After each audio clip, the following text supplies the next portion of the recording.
Let's talk about this next guy here, because this next guy has some big goals here for his career. Russell Wilson, apparently not afraid of the AFC West, and you know what? I like that. There was this narrative out there, and Tommy, and I know you and I have talked about it here on the show. Everyone's like, why would Aaron Rodgers, why would Russell Wilson, why would they want to come to the AFC West in the division that has Patrick Mahomes, Justin Herbert, Derek Carr? And we've talked about the fact that, you know what, quarterbacks don't play each other. Quarterbacks play defenses. But here's the deal. You know, it's like, would you want a quarterback on your team that was afraid of competition? Exactly. Absolutely not, okay? This isn't seeing ghosts like Sam Darnold did against the New England Patriots.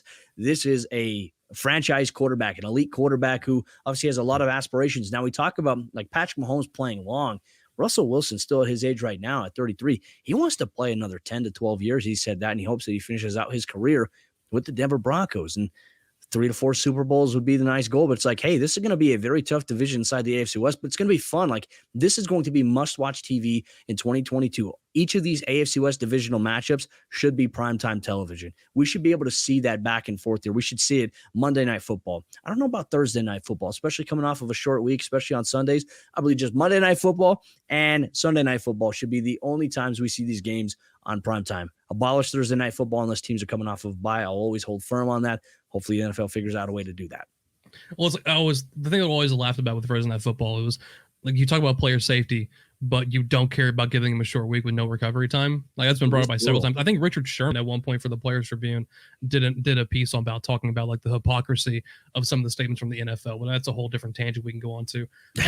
But yeah, like if you're going to have Russell Wilson, like, you want your players competing. Like, the NFL is nothing but a bunch of alpha mentalities. Like, you have to have that in the NFL. So, like, you don't want someone who's going to be scared of competition. Like, Russell Wilson has played under the biggest lights that the NFL has to offer. He's played in Super Bowls. He's competed at every single level of this game has to offer. So, like, yeah, I'm not surprised that he relishes the idea of competition. Like, you want people like that on your roster. Like, if you all of a sudden you get a quarterback, you're like, well, I was trying to get an easier path for me down the road. Like, that does nothing to inspire confidence in the locker room. No. You want guys who are willing to go out there every single day and go to battle. Best of the best. Let's go. Let's go win right now. That's why you see teams that go out there and say, like, yeah, well, you know, it sucks so-and-so player wasn't out there. The fans sit back and we say, hey, look, yeah, well, you know, they weren't at full strength. That's awesome for us. Like, the teams don't always want that. Yeah, sometimes it's nice where you don't have to kind of face, you know, the best of the best, but you want to beat a team strength on strength. Like, let's take away all of the excuses. Like, let's take this roster out there and let's go win the damn game. And that's what you get with Russell Wilson. I wouldn't be surprised if he does play, you know, 10 to 12 more years. Would I put it past him? Absolutely not. We're seeing it right now with Tom Brady. And these are two guys that have taken very good cares of their body. They are in fantastic physical shape. So like right now, like, would I be surprised? No, like, I wouldn't put it past him if he wants to do that. And they're going to need it because the AFC West is just going to be just the war of attrition because you have two extremely young quarterbacks in Justin Herbert and in Patrick Mahomes. So you are going to need stability at the quarterback position to try to go through these guys who are still at the beginning parts of their careers. Russell Wilson kind of started a little bit late when he got into the NFL anyway. So if they're going to come there and try to stay competitive for a long time, they'll need Russell Wilson to play for quite some time in his career to keep up with Herbert and Mahomes, who, quite frankly, they might still be getting better, which is a really scary thought. And here's another point I want to make too. When you look at it as well, especially like in the realm, he was talking with NFL Network's James Palmer yesterday after being introduced to the Denver media. And one of the things too, he talked about in terms of like competition, like, you don't think that playing these guys 2 times a year or season is going to prepare you for the potential postseason run or a Super Bowl run. Yeah. I feel like right now, all the teams in the AFC West are probably best poised to be the most Super Bowl ready in terms of actual competition. How many times do we see teams play a cupcake schedule all season long, and then they get to the postseason and they lose in round 1? We see it happen almost every other year on the National Football League because it's like, okay, hey, they didn't really play anybody based on strength of schedule. And didn't have any of these competitive guys in the division. I mean, the AFC West is loaded right now. Not to mention that, the Raiders go out and they just add Chandler Jones opposite of Max Crosby and that pass rush there. And they're not done making moves either. I imagine they're probably going to take a strong look at wide receiver. What if they get a Julio Jones inside that division alongside Darren Waller, Hunter Renfrow, Brian Allen Robinson?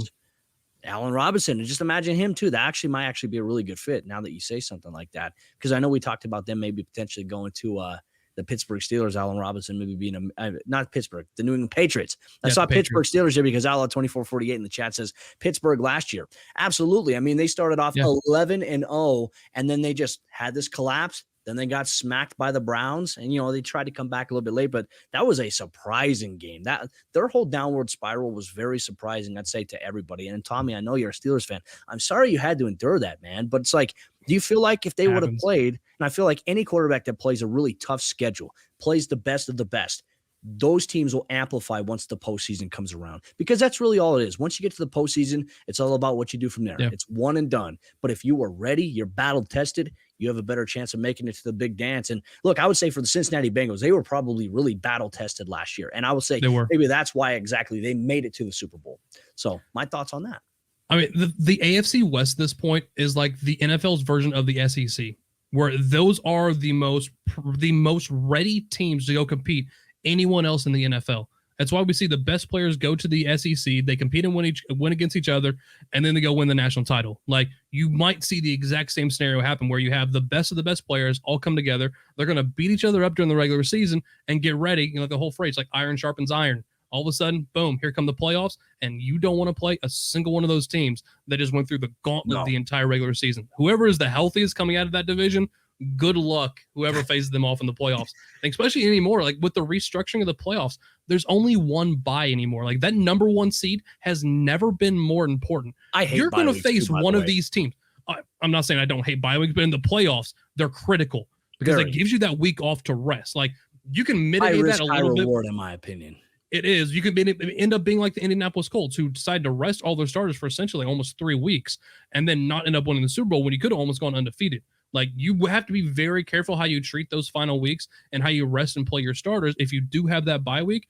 But look, you could be facing literally the Denver Broncos, Los Angeles Chargers, or the Kansas City Chiefs. Wild card. Round one in the wild card. Yeah.